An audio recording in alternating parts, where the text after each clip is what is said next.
Hey everyone, welcome to Who Am I? Today I've got Chris, Barrett, and Evan from Coursestack. And Coursestack is a platform for content creators, people who create courses like, cybersecurity information or anything, IT course related to create courses. So it's for, content creators. And what's it streamlines the process, I'd say, for creating the content, so helps creators streamline their process, but also it does some things that are not available on other platforms, which is one of the reasons that I wanted to talk about it and ask the crew to come on today. So we'll be digging into kind of some of the things that it does, that's helpful for creators. And I just wanted to kind of quickly give a shout out here, say that when the reason that I asked the CoreStack team to come on today is specifically because I found the platform so exciting. And so if you're somebody who has thought about creating course content, but there's been friction for whatever reason, it's definitely something that I think you should take a look at. And I'm excited that I have the CoreStack guys here today to talk about it. So thank you, Chris, Barrett, Evan, for coming today. Thanks Appreciate for it. having us. Yeah, thanks. Thanks for the kind words about the platform. Always love to hear that. Yeah, excited to be here. Yeah, absolutely. You know, before we kind of jump into, I always talk about, we get into like hacker background, and I like to talk about how people kind of got to where they are in this space. But uh, real quick, I wanted to talk about kind of how I found CourseStack and what I thought about when I found it. So, I saw CourseStack first of all on X, Twitter, and again, as I've said before, if you're in information security, hacking, development, I think you should be on X and cultivate a network on there, because I think that that's where a lot of great information is at right now for our space. And this is another kind of testament to that.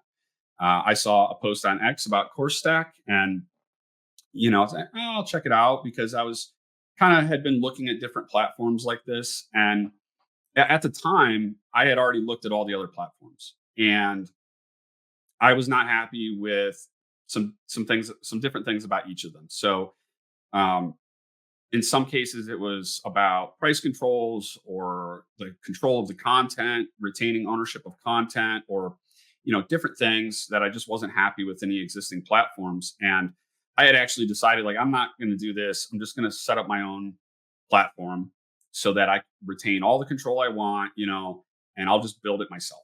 And I started doing that. I started building a back end, started working on the front end, and I just wanted to set up, run my own website to be able to offer my courses and content.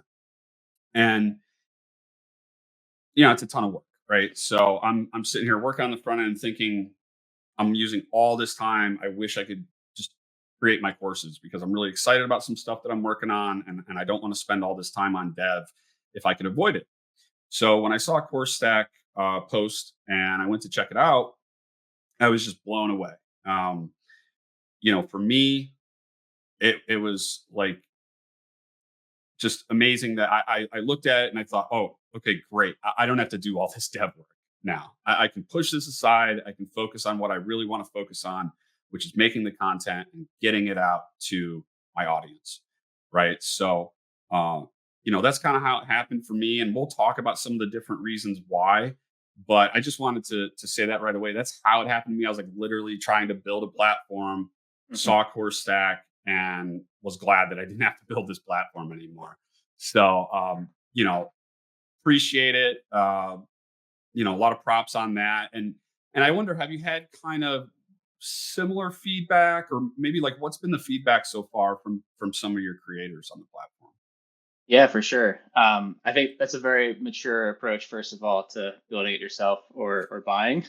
I think that's the challenge we face sometimes trying to sell to folks like you, like super technical hacker types or software engineers. No individual piece of the platform that we're building is rocket science necessarily. So it's really tempting to get into the mindset of I could probably just build this myself, but once you start digging into it, you need an LMS, you need e-commerce features, you need all the infrastructure management that comes along with the platform. So yeah, I think just having that all packaged together nicely, it takes way more time and work than you realize when you set out to tackle a project like that. And that's really what we're trying to help creators do, is spend more time on building their content, on the stuff that makes their beer taste better, instead of doing a bunch of back end dev work just to even support the content that they want to put out. And our first customer actually was also mid building like a second version of their own backend platform to host all that content, to do the system and lab delivery alongside with the course material. And we got in at the right time, luckily, and convinced them that let us take all that off your plate, and it's worked out really well for them so far. Yeah, that's a good point too. It's not just about building the initial solution, right? Because I was talking to somebody recently about this before I decided I was going to use Coursestack, and I was saying, "Oh yeah, I'm building, my own platform. Here's how I'm going to do it." And I know you could too. You should maybe, think about this. And he said, yeah, but the maintaining it is what I'm more concerned about, right? I'm not concerned about building it. I'm concerned about having to continuously maintain it over time, and how that will be a constant drain on my time and my resources to where I could again just be building content, right? So that's a really good point. It's not just like that you could maybe stand up your own platform or do the dev work, but at some like you have to continue to maintain it, and there's all kinds of challenges there as well, right? Yeah, and it's just sort of no end to that path in the SaaS world of today. Like you have to maintain it. It relies on a bajillion other services that all update and change over time. So you gotta chase the latest version of all of them. And then you have to scale it if you're successful as well. And yeah, making it work for the first 10 users is a very different thing than making it work for the first 10,000. Yeah, that's a good point. He did also bring up scale, and yeah, I mean that's definitely a challenge. I was kind of going back and forth between, how much do I need to worry about scale, and you know, how am I going to deal with it? So yeah, definitely another advantage there. Just not really having to worry about that, and focus on other things. I mean, scale is always a good problem to have to deal with. It means Yeah, something's going well. But even better if you don't have to worry about it. And then yeah, there's also the constant pull of, should I build a new feature into the platform or should I build more content?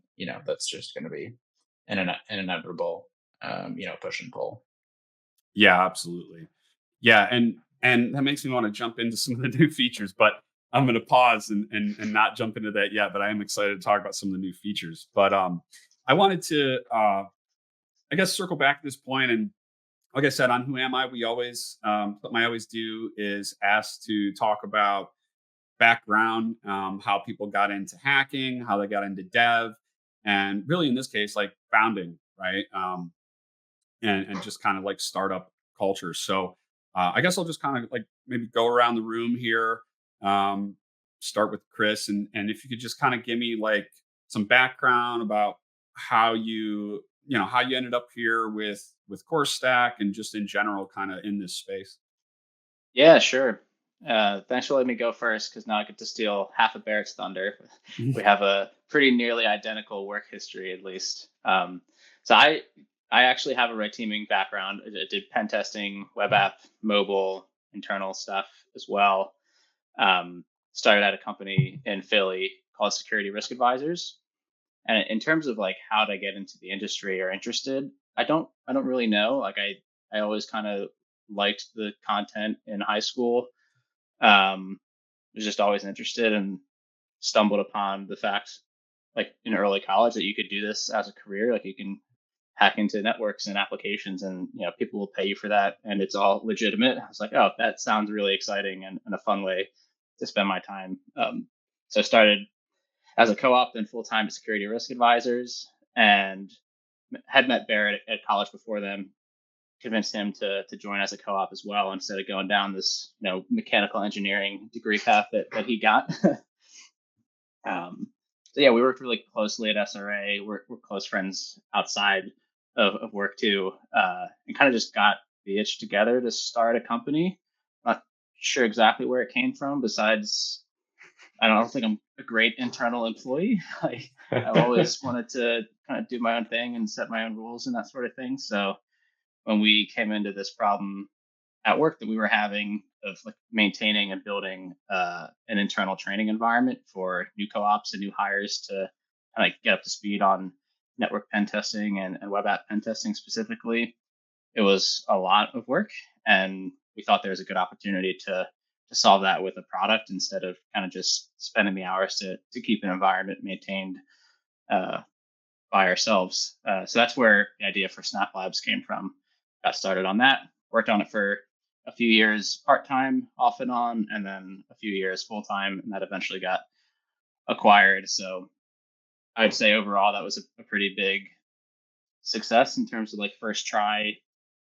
The business worked out. We were able to pay ourselves, and then made a nice little exit. So I think we're hooked now. We'll probably start like 10 more companies throughout our careers. Yeah, that's how we got into Coursestack.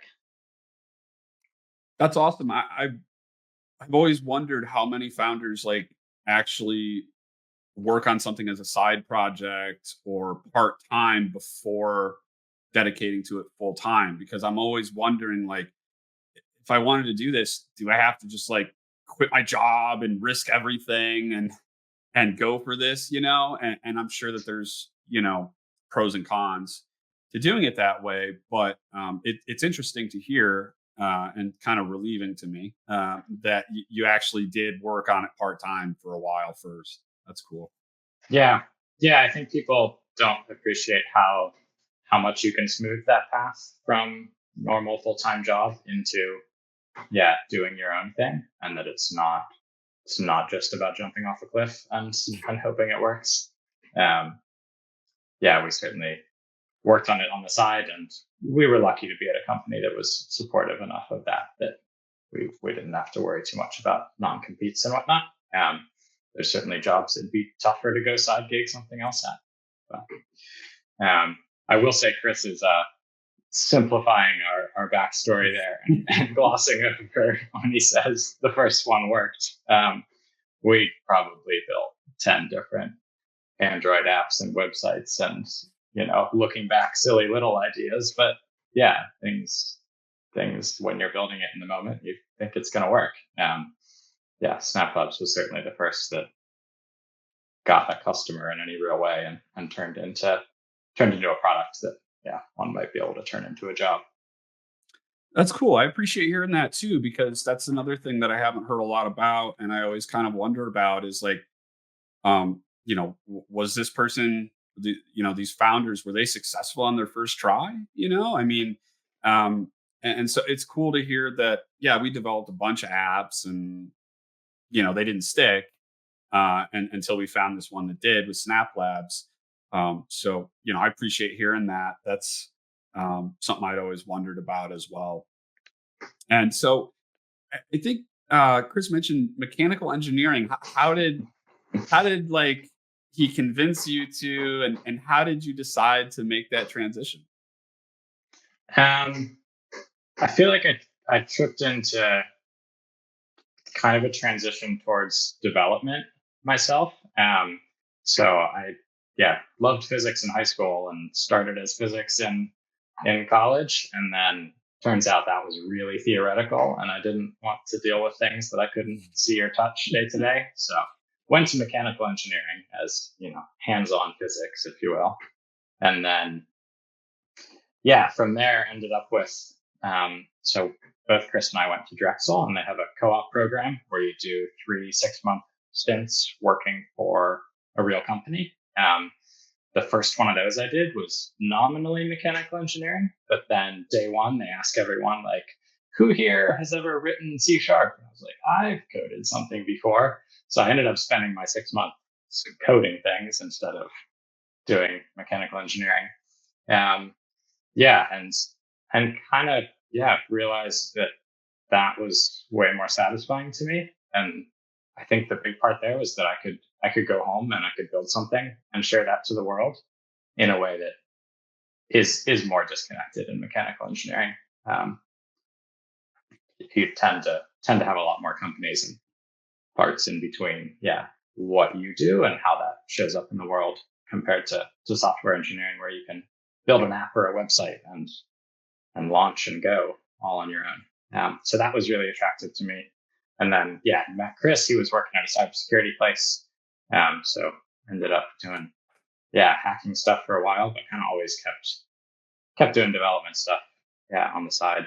Um, and yeah, somehow ended up switching to sort of full-time development after that. Cool. Yeah, that's one thing I also love about software development, or in my case, like malware development. You can just go build stuff. Like Yeah, you know, there's not a lot of um, restrictions to getting involved, right? And there's not a lot to launching compared to other products, right? I don't need like a whole manufacturing plant or anything like that. I can just build it, ship it online. So yeah, completely agree. That's something that I really appreciate about it as well, and the idea too that it's not theoretical. It either works or it doesn't. Either my code runs, I get what I want, or it doesn't. It's not right. So yeah, I've always really appreciated that too. That's just kind of how my brain works, and I get a lot of satisfaction from just debugging something and seeing it run for the first time. Very very satisfying. So totally absolutely. understand that. Yeah. Very cool. And how'd you get involved, Evan? Yeah. So going back a ways, I definitely have a different background than Barrett and Chris with regards to cybersecurity. I have not really done anything in the cybersecurity industry. My background is more kind of formally computer science. It kind of got the itch. I mean, similar to you, Kirk, would just that's kind of how my brain works. I took a computer science course in high school. Well, actually, my older brother took a computer science course in high school, and I remember like looking over his shoulder as he was programming things, and being really interested in it. But that was definitely my kind of first exposure to building programs, and was kind of hooked since then. So yeah, I got a computer science degree and did some software engineering consulting stuff immediately after college for like 5 or so years, and then started working with Barrett and Chris. And it's uh, I think been really interesting for me, kind of seeing the different career paths of how we came together and just have a very fundamentally different understanding of how computers work. I learned like a lot of computer science theory and how to do software engineering and all those kinds of things. And it definitely coming from cybersecurity industry, you learn a lot more about how computers like actually work. Which yeah, it's been interesting to kind of see some of those differences in working with them. Yeah, that's interesting. One thing that I've noticed doing this podcast is that I get a lot of variation on these background stories, right? Even amongst people that end up in very similar places in the industry, it's almost always radically different how they got there and kind of why and everything. That's one of the reasons I always like to ask that question, because I know, as I was coming up in the industry, I would see a lot of people, asking the question like, how do I get into this industry? How do I get into, whether it's software dev or red teaming or whatever? Um, you know, people were looking for like a single answer, and I think a lot of times there could be like frustration around the fact that there's not like a single defined path that you just, okay, I do this, then I do this, then I do this, and I'm where I want to be. And so that's one of the reasons I like to kind of ask and share these stories, is because not only is there not one defined path, and it can be frustrating for people that are looking to get in, but I always see it as like a hopeful story where it's like, well, to me it's good there's not one single defined path. I probably wouldn't have ended up here if there was. And I think a lot of people who end up in the business share um, some life history that would be similar, right? Where it's like maybe you wouldn't have ended up in the industry if it was very structured path to get there, right? So um yeah, I always find these stories to be very hopeful, that it's like, oh, I don't have to do a certain thing and I can still get to where I want to be. So I appreciate you sharing that. Yeah, I love that about tech, that like you just get such different backgrounds and people come from such different life experiences and yeah, get to work together. And I Yeah, think extremely you end up, diverse yeah, life definitely. experiences. Yeah. And I mean, we feel it day to day. If we have, some infrastructure networking problem, like that's the kind of stuff Chris and I banged our heads against in cybersecurity for years, and we'll take that one. And if the database needs to be optimized, that's immediate direct to Evan. Yeah, Yeah, you get a variation of skill sets too, which is very cool when you get into teams. for Yeah, sure. definitely. Awesome. Well, I wanted to jump back into and I appreciate you giving your backgrounds for everybody, but I want to get back on to Coursestack. And this is coursestack.com, and I'll drop info and description and comments and stuff. But as I said, it's a platform for creating courses and content, right? You've attempted to streamline it as much as possible, it looks like to me, for the content creators. And I just fell in love with it right away. And it was something I was like, my audience has to see this, because I know many people, myself personally, who either I've talked to about making courses and content, or I'm very confident that they could or they should, and then I'm well aware that there's these potential roadblocks, or just issues that people perceive, and so they don't do it. And so that was one of the main reasons I wanted to get you on and talk about this platform, is to encourage people to make courses and to make content. And I think personally that uh, education is more and more going that route of online education, and people who are really good at presenting courses and content being able to do that at scale, right? Instead of like, I can teach 30 people in a classroom and I can do X number of classes, like I can reach, a seemingly unlimited number of people online. So just wanted to really encourage people to do that. I think that that's kind of the future of education, in my opinion.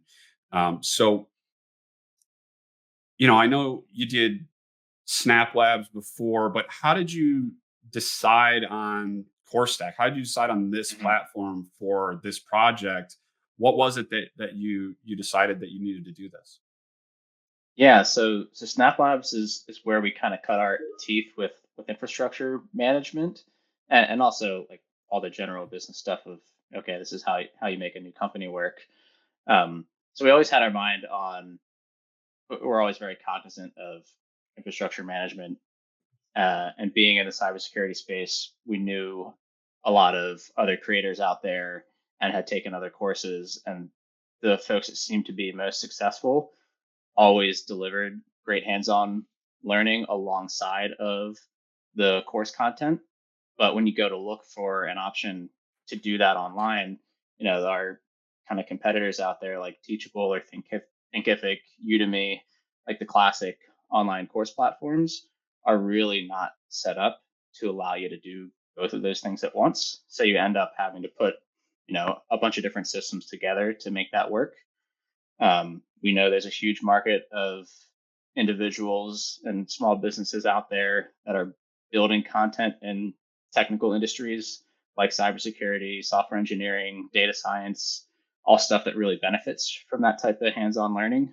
Um, so yeah, the market was there. We had seen kind of how the infrastructure piece really improves the quality of courses firsthand, and we saw the gap in the existing tools and just decided that that was a good set of criteria to all mesh together to mean that this could work. Yeah, very much about finding that intersection of a problem we could see and understand and felt qualified to like have a go at solving, and new people who were experiencing that and we thought could benefit from the product. That makes sense. And so one of the things I wondered about when I first looked at it was, how are you able to provide in my opinion, a better creator platform and better terms for your creators than your larger, more established competitors, right? I mean, typically it's like you can challenge on a specific thing, like we're cheaper or we're just better, but it costs more. And then there's usually a trade-off there. But I looked at your platform and it to me was a superior choice for me as a creator on every item that I cared about. Right. So, is that what is that? Is that do Yeah. you think that's because you have less overhead, or what's going on there that Well, you're able to do that? you're a very particular type of creator, which is kind of our ideal customer that we're working for and that we're building for, and that you care about the pieces of the platform that make it friendly for your content. I think where our advantage comes in against the bigger platforms is they're kind of sprawling. Like if you look at any of the big players out there, they've got the LMS, the e-commerce piece. Those are like required. You have to have those to do this type of online course delivery. But then they'll also have, an email service that you can market to all of your students. They'll have like a WYSIWYG website builder to help you like build the overarching marketing pages for your content. Um, they'll have marketplaces sometimes to help you get discovered, and really it's just super tough to do all those things at once and be good at them.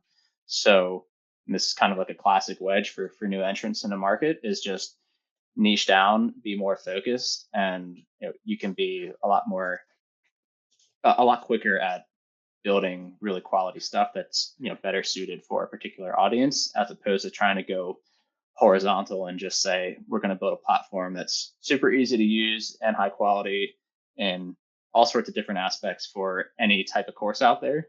We're just really focused on that technical course creator, technical type of content that especially benefits from being able to include code sandboxes or Jupyter notebooks or virtual machines alongside the content.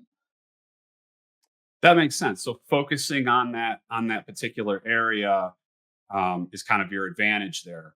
That makes a lot of sense. And I think that would be really good advice for anybody who is thinking about a product or a startup and thinking about who they have to compete with, and maybe a very large company is already established in the space, and you think, oh well, they've already got it locked down, right?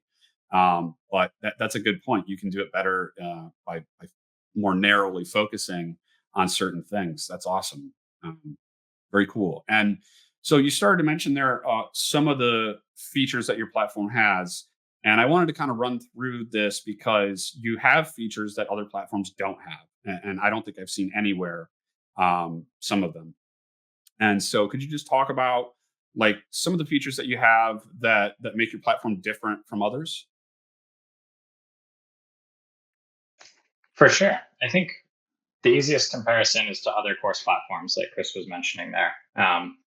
And and the big add-on that makes us totally different and special compared to them is the technical content that you can deliver alongside your courses. So right now that's virtual machines and Jupyter notebooks.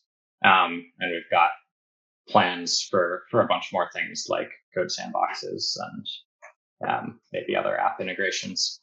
So yeah, being able to give a student, hey, here's your course content, as well as here's a button to spin up a virtual machine that you get to access in your browser right next to that content, whether it's, a lesson on intro to command line usage, or it's a red team pen testing exam of, all right, hack into this hardened box and figure out, capture the flag, that kind of thing. But yeah, being able to deliver that in a single platform is what truly didn't exist out there, as far as we know.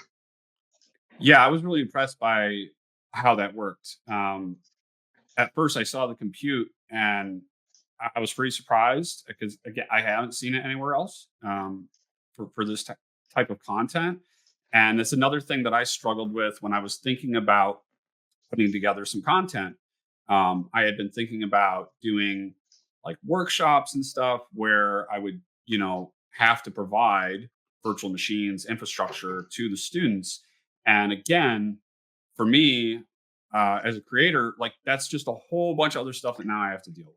Now, Yeah. now I have to worry Yeah. about setting all that up, managing it, making sure that it's secure and all this stuff. Ton of Yeah. overhead there, right? Anybody who's dealt with like cloud management or anything like that, worked in cloud, it's just a lot to deal with. And if you're a solo creator, again, just something that I have not put out workshops, not put out courses specifically for that reason, because I'm Yeah. like, I just do not want to deal with all this. Yeah. It is a lot of overhead, and um, that's definitely one reason to use a platform like ours. But I think if it's for just a workshop or something, that's very much, one time, you're going to have 30 students in there. You can get around that if you do put in the time. You can build your Terraform deployment scripts and have everything up and running. I think the surprising thing people run into there, which is something we've put a lot of effort into, that's a little behind the scenes that you don't see, is if you're doing that yourself, you have all these Terraformed up environments running for your workshop. It's actually really tough to manage them from like a student perspective. So you're going to have to, from your end, Kirk, like do all of the management for those environments for the workshop. And it's also tough to give any sort of extended access without your AWS or Azure bill going through the roof. Um, so we're able to kind of do the same type of stuff that you might be able to get by with Terraform scripts, but in just a much nicer way for your wallet. Um, like you don't have to incur any cost on yourself that you don't want to, and it's very transparent and upfront about this is how much I'm potentially, putting myself in the hole for to do this workshop for this weekend. Yeah, that's a good point. I like how you can kind of calculate and then price in the cost of like compute and stuff like that, because that's always tricky when you're thinking about putting together a course that relies on you having to supply infrastructure, and you're worried about, like you said, AWS bill or something going through the roof getting away from you, and now you've kind of you've lost your margin on the course that you put all this work into it, and a mistake on your cloud infrastructure can really cost you. So I do like that as well. It's very cool. Yeah, and something Chris kind of hinted at a little bit is right the longevity after the workshop, right? So yeah, it'd be nice if people could go back and kind of interact with the materials that you put together, but you obviously don't want to be running all of those virtual machines for the rest of time. So we've built in some ways for folks that want to kind of be able to go back and buy credits essentially to kind of go and turn those machines on at later dates. Yeah, that's a great point. I've actually taken courses that I had lab access as part of the course. And then after the course, I think I would really like to go back and revisit this one portion or whatever. But I no longer have lab access. And the only way I'm going to get lab access is like rebuying the whole course or buying some additional extended time that's like very expensive. But I only want to touch this one part again. I don't want to pay for the whole course again. And I've run into that. And I know people that have run into that. So that is really cool, that the idea that you could go back to a certain lesson or something and, get just the credits you need to go back to that one section and still have that lab access is very cool. Something else that I think you just added a feature, you added an AI feature. I think this is pretty new, and it's funny to me because I'm always like back and forth with AI tooling and stuff, because some of it works great, is very helpful. Other times I start using it and I'm like, this maybe isn't a great use case. So I'm always skeptical, like going in when somebody says, "Oh yeah, we have an AI agent for you now," or we have AI in this product now. I'm like, okay. So I was skeptical when I first saw it. I was like, okay, maybe that's cool. And then I decided, well, I'm going to test it out, and I started going through making a course, and just as I'm going through, I'm adding my videos or whatever, and then I get to these parts where it's like, okay, I know right here I need some basic stuff that it's going to take me a little time to like type out or get copy paste snippets. And a couple examples is like doing a course on Rust, and I wanted to have at the beginning of the course like how to set up your environment, right? Installing Rust and installing the things you need to be able to do this. And it's like that's I can write that out. It's super basic though. And, I punched it into, the AI there, said, hey, this is the section that I want. This part is just about setting up the environment. Need to be able to install Rust and get ready. And please specify for, Mac, Linux, and Windows how to do this. And within seconds, it was, and not only did it produce the content that I barely had to tweak, but it put it in the format for building a course on Coursestack. So put it in Markdown, put it right into the page, and all I had to do was hit accept, and it's right there in line. And that was awesome. I did another one after that. For the example, it was like Rust fundamentals, so talking about just some of the basics of Rust. And again, stuff that I could go collect from docs, write a little bit from memory, but it would take me some time to kind of hobble that together and then structure it and format it and everything. Took me seconds. So really happy with it so far. Really excited about that. I do think it's going to um, decrease the amount of time that I spend on, especially those areas where it's maybe more basic instruction or stuff that is Yeah, your students aren't coming to you repeatable for stuff. that stuff. They can look it Yeah, up anyways, right? But it needs to be there, but it's not like what you're bringing to the table as value in the course. Yeah. right. Exactly. Yeah, exactly. So great that I don't have to focus on that. I thought that was really cool. So I'm curious, like, if you don't mind, what was the difficulty involved in getting that integrated? Because I mean, it doesn't seem trivial still, right? But we do see a lot of these integrations happening on different products. So, kind of, how challenging Yeah. was that to implement? Yeah.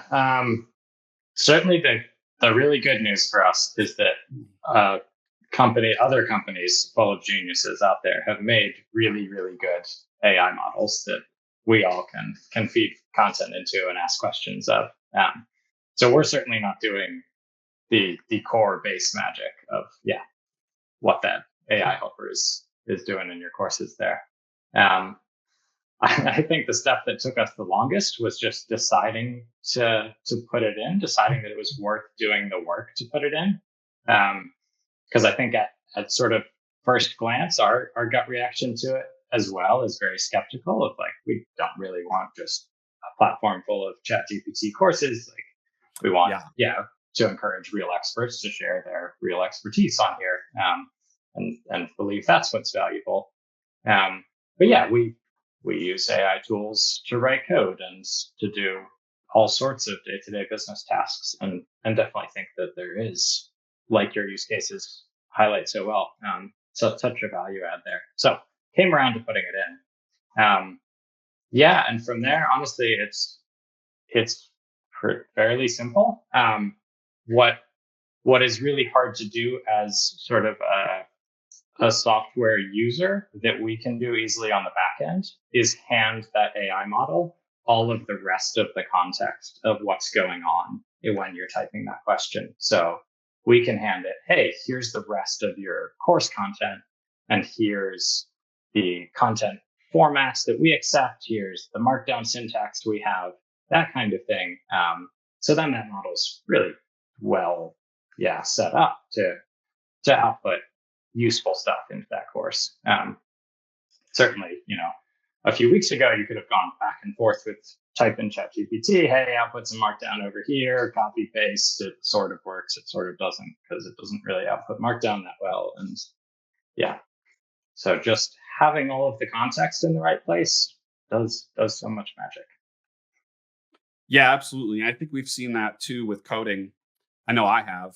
Um, when ChatGPT first came out publicly, I was trying to use it a lot for coding, and it didn't have any context as to what I was doing. Right. And so sometimes it was more difficulty maybe than it was worth on some tasks and stuff, especially when I'm working on like a larger framework and it has none of that Yeah. context. It can't see other files or anything.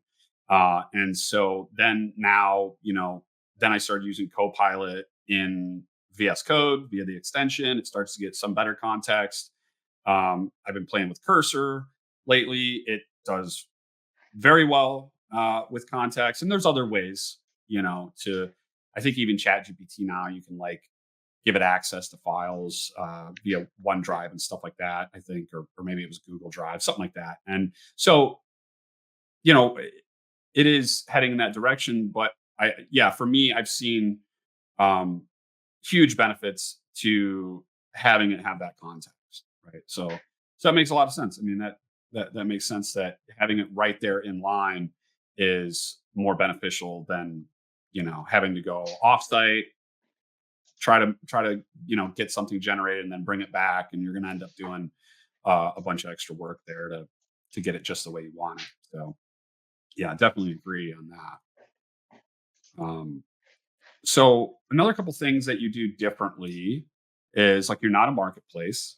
One of the things that I did want to ask about is like publishing a course. And since you're not a marketplace, like I saw some mention of like having a custom domain and stuff like that. So one of the questions I wanted to ask here and kind of clarify for everyone is if I decide to publish a course on Coursestack, how exactly that works, like what I'm responsible for. I could bring a domain.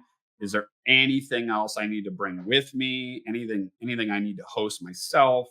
Um, do I have any options for the appearance of the course, Yeah. besides when I'm editing the content, those kind of things? Yeah, definitely.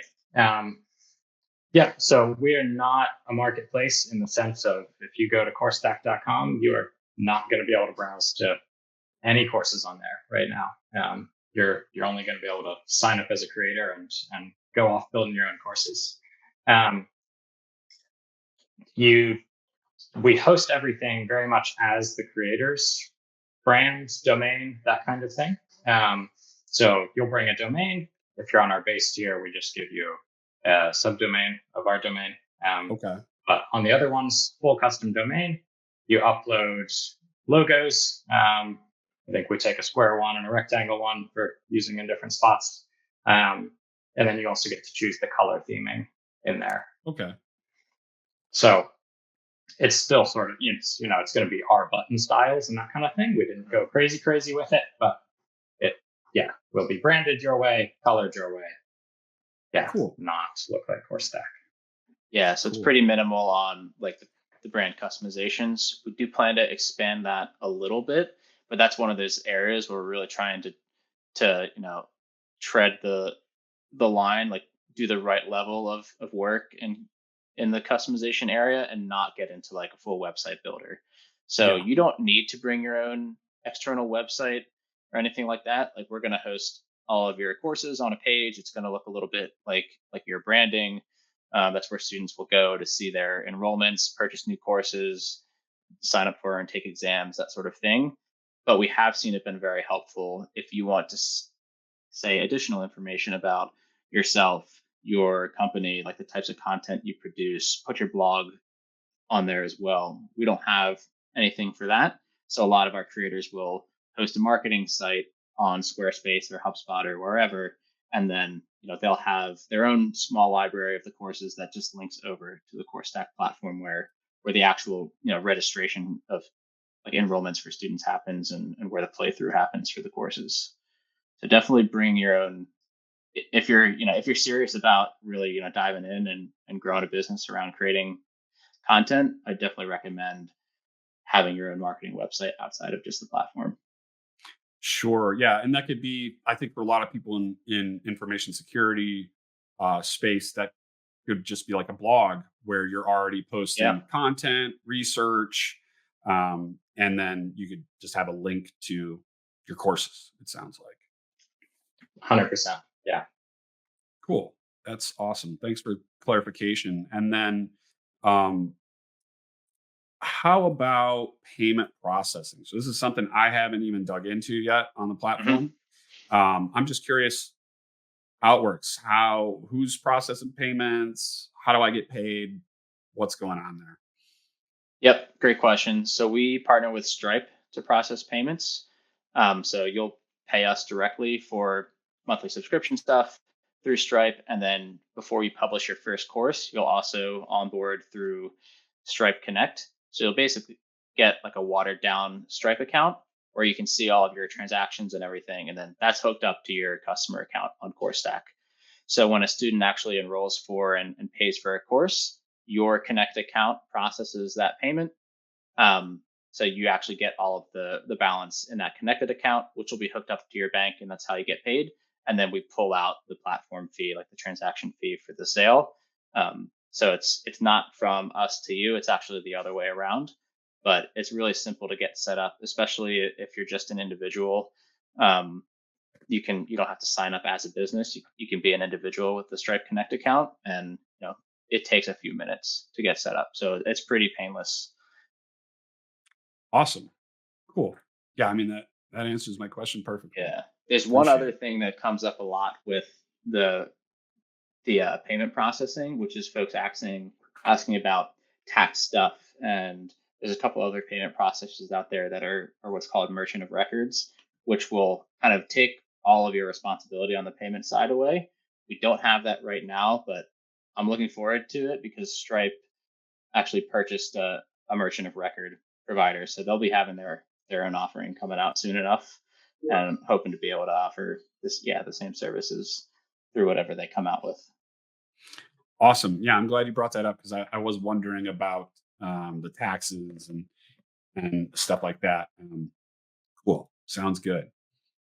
And then, yeah, I mean, one of the things that I wanted to ask here too is, you know, what have you all learned founding and running like this startup or previous projects? Because I know a lot of people in this space. There's a lot of overlap between information security devs and founders, people working on startups. So yeah, it'd be great if you could share kind of some of the things that you've learned in the startup space.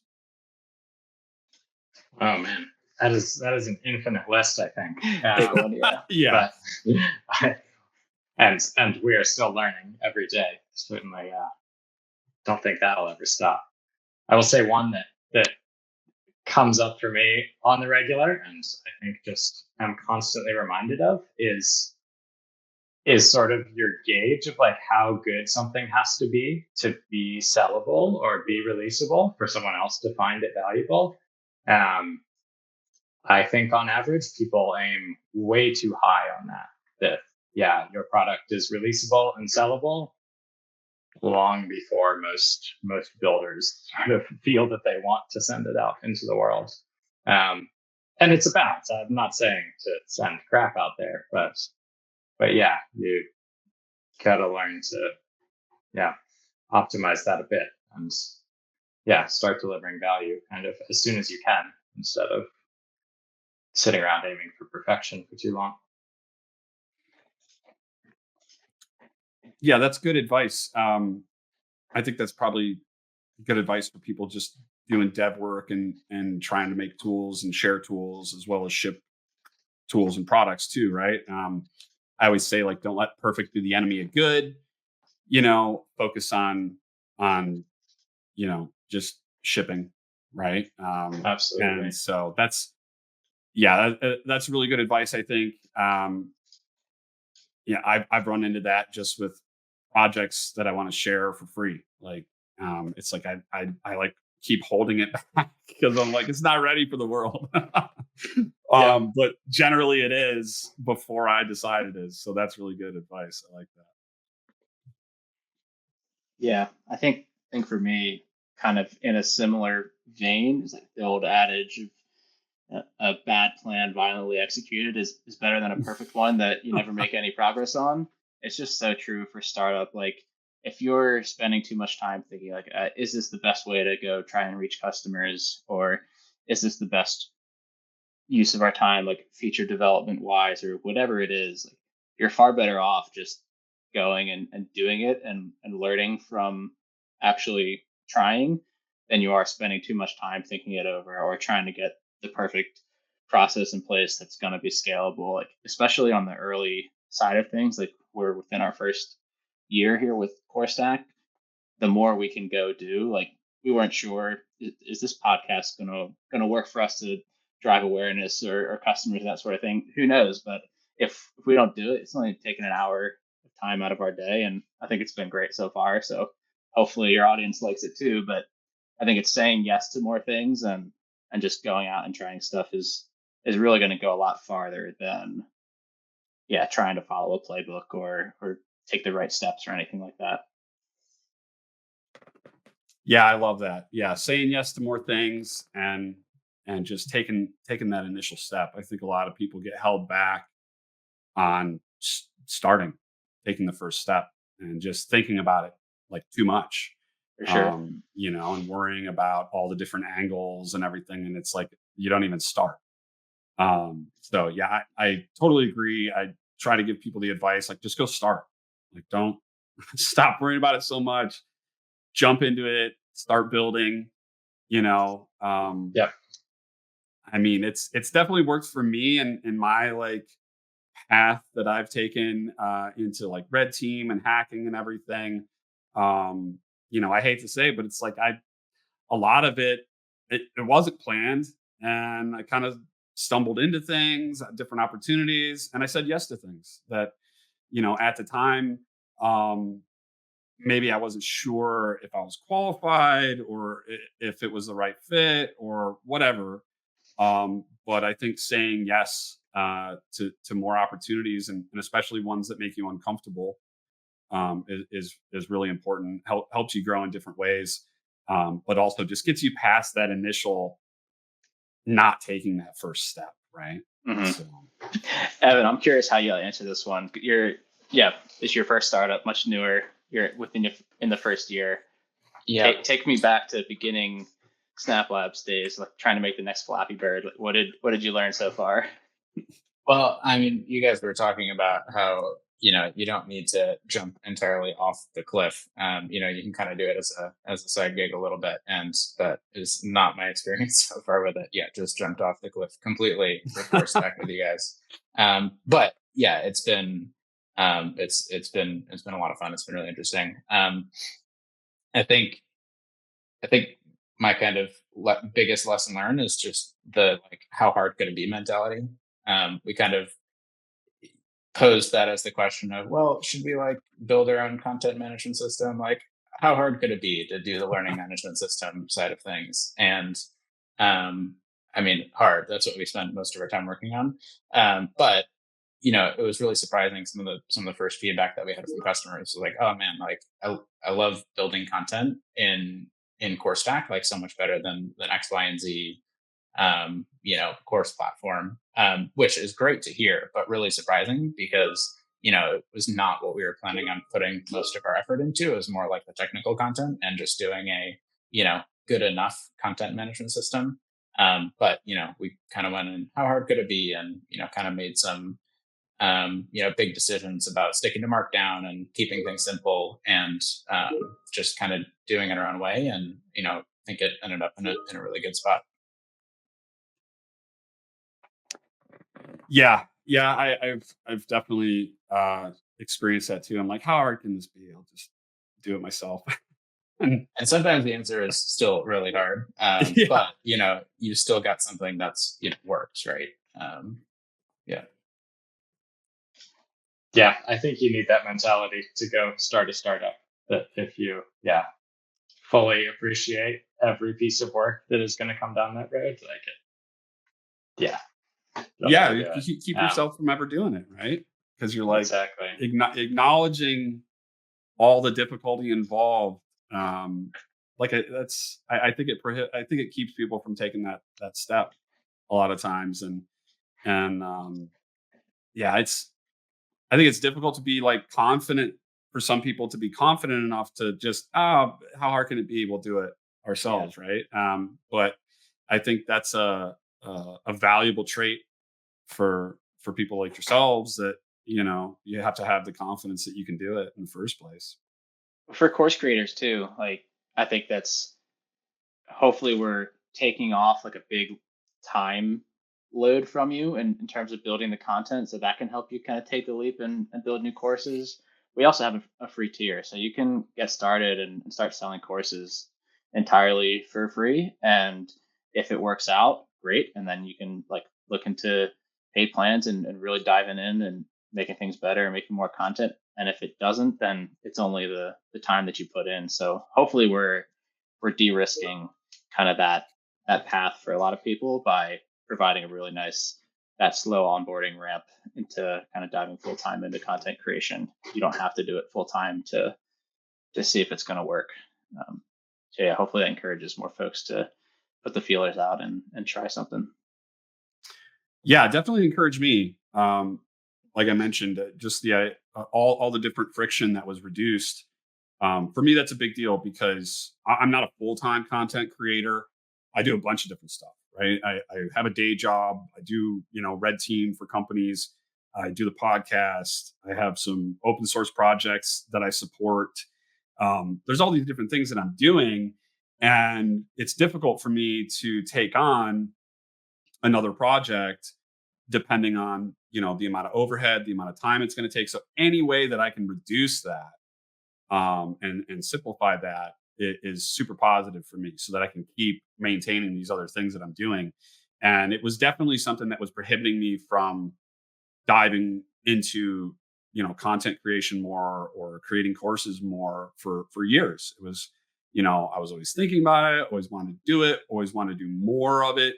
But I have a lot of other stuff going on, right? So being able to step into it more with your platform, do it as a side thing, part time, and then yeah, I mean, if you see success, you can step that up, and similar to how you talked about making your first successful startup, doing it part time for a while, and then going full time. I think that could be really helpful for people who you know are thinking about getting into the space of creating content and courses for other people. um, they don't have to take that jump off the cliff to get started. And I like with the free tier too, I signed up and I could immediately, it cost me nothing to sign up, and I could test out the whole platform, create a course, use all the different features to put things in line in my course and like test them out, right? And see kind of how difficult it was going to be, and kind of measure what it's going to take for me to create a course on this platform. It helped me get an idea of kind of that amount of time it was going to take and the amount of friction I was going to experience. So I think that's super helpful to make it very open like that, free. People can start getting on the site, creating content, and just figuring it out. I think that's awesome.